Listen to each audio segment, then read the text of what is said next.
Hi, my name is Desmond. After everyone enjoyed my last video about how to get free camera gear, I decided to do a recap of it and make another video on how to actually make money selling camera gear with a few more tips. But while I was thinking about making this video, I thought I just want to change my opening and my introduction and say, to me, it's all about having fun. It's not about money. Having a good name is more important than making a lot of money. I would rather lose money on a deal than have someone thinking that I ripped them off.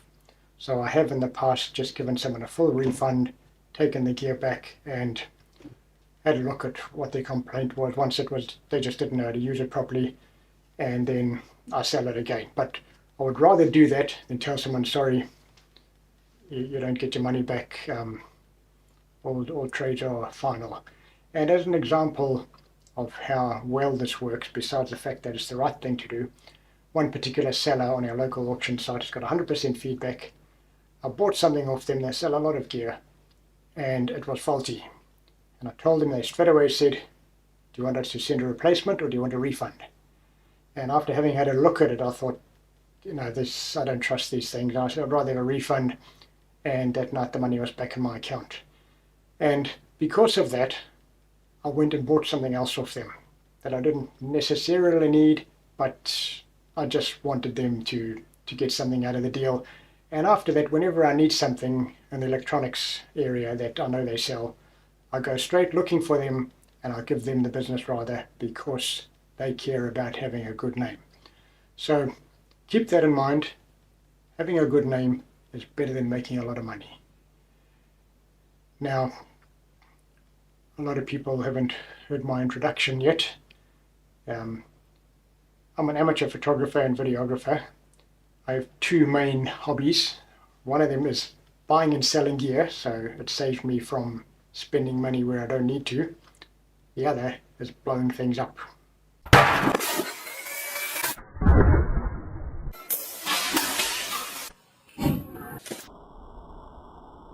Today I'm going to tell you how to make money selling photography gear. A few weeks ago I made a video on how to get free gear by buying bargains and then selling off what you don't want. Today I'm going to give you 5 tips on how to make money from photography gear, and you could still have some free gear left over afterwards. In front of me I've got what arrived today. I bought this kit here for 900 New Zealand dollars, which is about 600 US dollars, and it's going to sell for double that at least. So I'm going to tell you how to go about doing this. The first tip is to know your prices. You have to go online on the auction site that you're familiar with and have a look at what's selling and keep an eye on what it eventually sells for, like this Olympus lens here, reserve $250, buy now $300. There's 26 people watching it. So of those 26, there's probably 20 who are just hoping it gets offered at $200 later if it doesn't sell. Maybe 6 people are interested in it, and 2 or 3 of them are waiting for the end of the auction to bid $250 and buy that lens.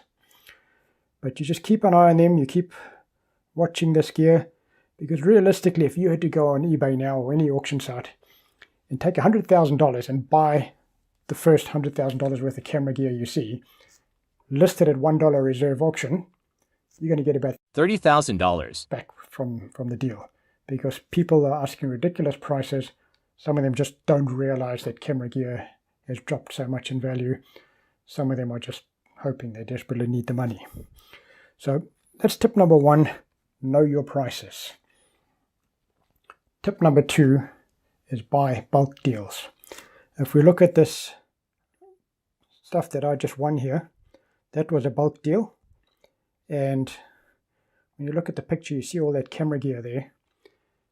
And you think, first of all, is that a scam? $1 reserve for all that camera gear. And you look and you think, well, nobody's going to try and scam someone with a 12-year-old camera. They're going to take the latest camera and offer it at a ridiculous price because there's so many people looking for it. Because there's some people who wouldn't even shoot with this gear for free because it's 10 years old and they wouldn't consider it good enough quality. Meanwhile, you couldn't really tell the difference in quality between the camera they're shooting with now and a 10-year-old camera in the right hands.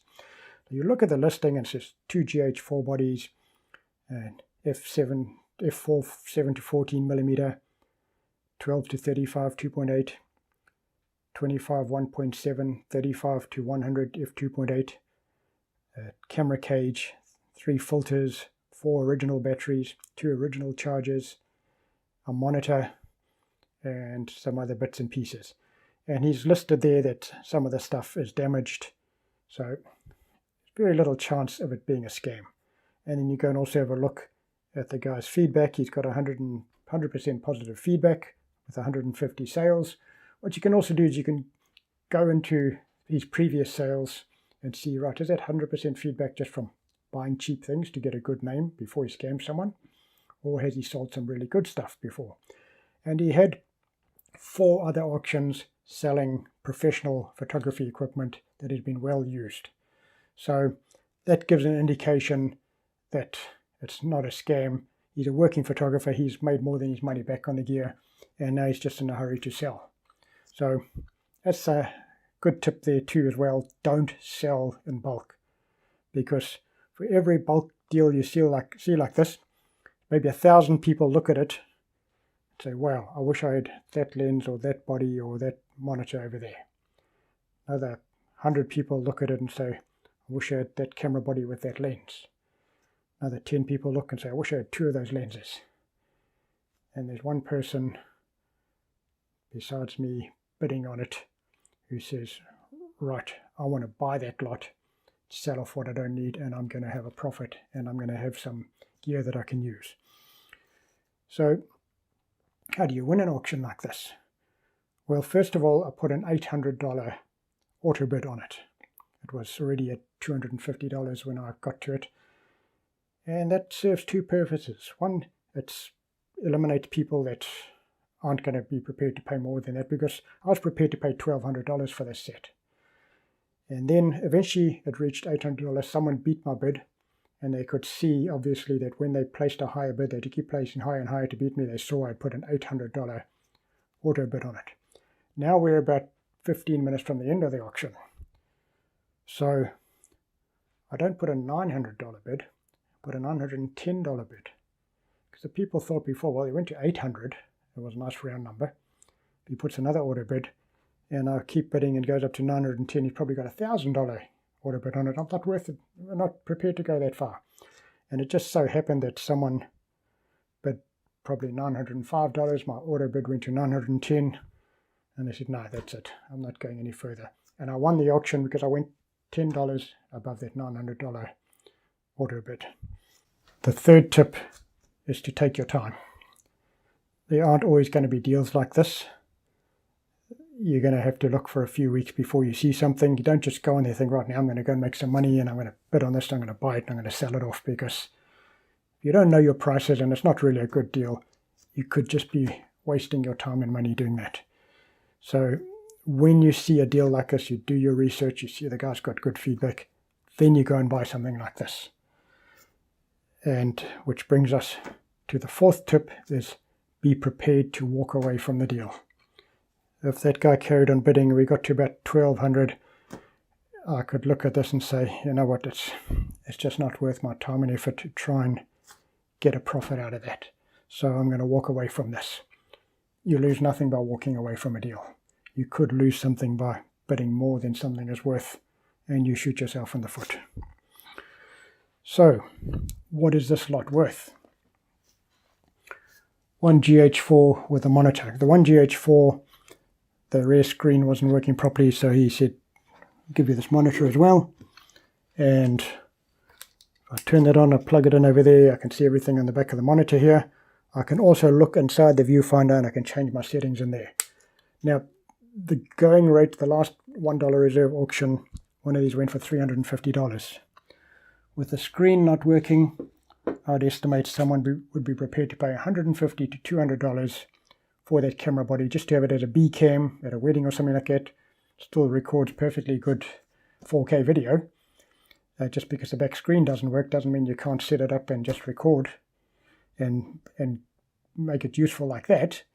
The monitor itself, I looked them up, they're about $280 New Zealand dollars. It's a Feelworld 4K monitor. And I thought, yeah, well, that could add another $100 value to the auction. So maybe $200, $250 for that one body. The other one is working fine. Nothing wrong with it except the little chip on the end there. Now, when I looked at it, I thought, okay, well, this guy's a working photographer. He's used it a lot. It's not that he's been rough with his gear. Accidents happen. But everything else works perfectly. So $350, $1 reserve for a good GH4 body. Let's say $200 with damage. I'll probably get more than that, but let's say that's what it's worth. So there's $450 for the two GH4 bodies. 25mm 1.7, really good condition. There's nothing wrong with the glass or anything like that. $150 for a quick sale. They sell quite often. They sell regularly. I've seen them going quite often for $200, but it's a quick sale, $150. The 7 to 14mm, that's on this body. He stated that there's some tape on the lens hood. Now the lens hood, I think, is fixed on these things. I asked him straight away, I was honest about it. He said it was on a camera strap. I walked around the corner, it hit a doorway, and it cracked. Everything else is fine. Now I've actually done tests in the past. I took some faulty lenses and I dropped them from a good height to see what would happen to the front element. And nothing got damaged. Eventually I had to throw them pretty hard before the rear element fell out of the lens. The front elements are really strong. And that particular lens, I'd use it myself, or $250. I see people listing those lenses for $800. They sell for about $400. So someone would be getting a bargain at $250. Then we have the 35 to 100mm f2.8 lens. It's the earlier model. It's got the red HD on it. The Mark II model doesn't have that. These, I've seen a few listed at $700. They don't sell at $700. They generally sell at about $600. So a quick $500 on that one. And then the popular 12 to 35mm f2.8, also in top condition. Also the Mark I model. It's got the little red on it, red writing. Similar prices. A quick $500. So we buy this kit for $910. Got some filters, bunch of neutral density filters here. Maybe $50 for that lot. The batteries that came with it, 4 original Panasonic batteries. He even had the original boxes for the batteries, which is all a sign that someone looks after their camera gear if they keep the boxes. For some reason, psychologically, I do that, and I feel that if other people do it, they're not just taking the boxes and dumping in the rubbish and using the gear, they're carefully putting the stuff away. It's a sign that they look after their gear. So someone went to the effort of actually buying original Panasonic batteries instead of aftermarket batteries. So I have a fair amount of confidence in the seller that the gear, he said, is all in perfect working condition. That all just increases my confidence that it's a really good deal. We've got $1,900 there. I'm going to make almost double my money back if I want to sell quickly. If I want to take my time, I can make a bit more than that. But I'm going to take this gear. Here's the pictures on the auction. The cage, there's a cage on that one GH4, and it's probably not worth much selling separately because not a lot of people have GH4s, but if you sell it with that one body, it could add to the resale value. You could sell it with the one with the monitor and increase that value, or sell it for $20 or $30 on its own. Got the other GH4 body. He shows the damage there, which is now taped up over there. The monitor, he shows the monitor working. The 25mm 1.7, 7 to 14, 35 to 100, 12 to 35, and all of it came in with all these original boxes. As I've said before, that's just another indication that someone looks after their gear. So what's tip number 5? Sell the gear on Marketplace on Facebook. There's a lot of listings on eBay, a lot on TradeMe, our local viewing here. There's something special about selling on Marketplace. I'm going to click on Marketplace now. I did a search Panasonic cameras, and it brings up a whole lot of stuff. And I know it's showing me gear within a certain radius of where I live, which makes it that much more enticing because I can go and see the gear before I buy it. So I've also been watching prices on Marketplace. There's another GH4 here, $1,200 for this kit. Here's a 7 to 14 mil, a 12 to 35 2.8 GH4 body. It's all in this case, which is one more indication that someone looks after their gear. It's been sitting there for 18 weeks. For someone going out and wanting to do wedding videography, that's actually a very good deal. But it's been sitting there for 18 weeks because people see GH4, they think, oh no, I don't want such an old camera, and they don't even go and look at the lenses. But those lenses are probably worth close to $1,200 on their own. But I could buy that and sell that kit, but it's going to be hard work. But I don't want to go through that hassle. It's not in a nearby town, it's about 80 k's away. I don't want to drive out there and then to see something I don't like. It's too much hassle. And Marketplace feedback is not quite the same caliber as TradeMe or eBay, where I can look at someone's previous auction and say, yes, I trust or don't trust this person. So I'm not buying that, but I'm watching it. I'm keeping an eye on it, and he may eventually drop his price a lot, and then that's the other advantage of listing on Marketplace.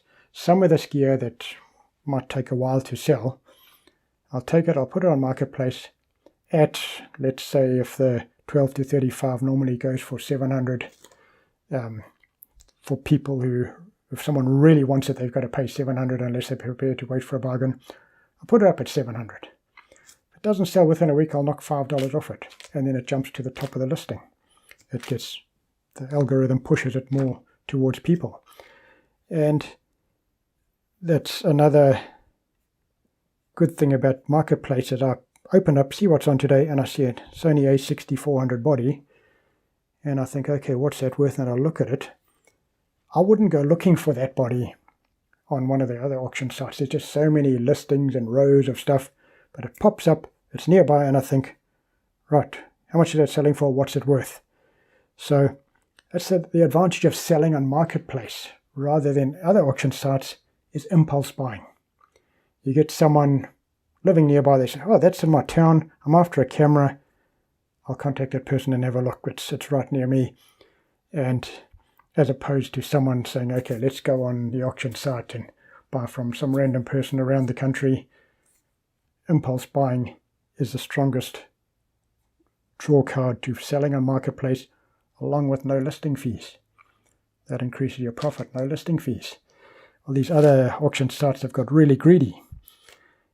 So you go on Marketplace, list it for free, you can sit there as long as you want, which is, let's say, a bonus tip is don't wait till you need to sell your camera gear before selling it. Go out, list it on Marketplace, let it sit there. If you're not in a hurry, you know one day you're going to sell it, well, let it sit there at your best price that you want. And if it doesn't sell, well, you haven't lost anything. It doesn't cost you anything. But if you wait until, like this gear that I bought, a moving sale or something like that, I'm leaving the country or moving somewhere, you're going to have to just take what you get. You don't wait until you want to buy the latest lens or camera body or something like that and say, right, I'm going to quickly sell some of my old gear and buy this now. Because you're losing, let's say, $900 in the deal of selling it all separately as opposed to selling it on a $1 reserve auction. So those are my tips, my 5 tips.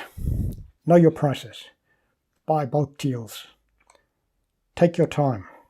Be prepared to walk away from a deal. You don't have to win the auction. Sell on Marketplace. You don't pay listing fees, and you can sit there as long as you want, and people buy on impulse.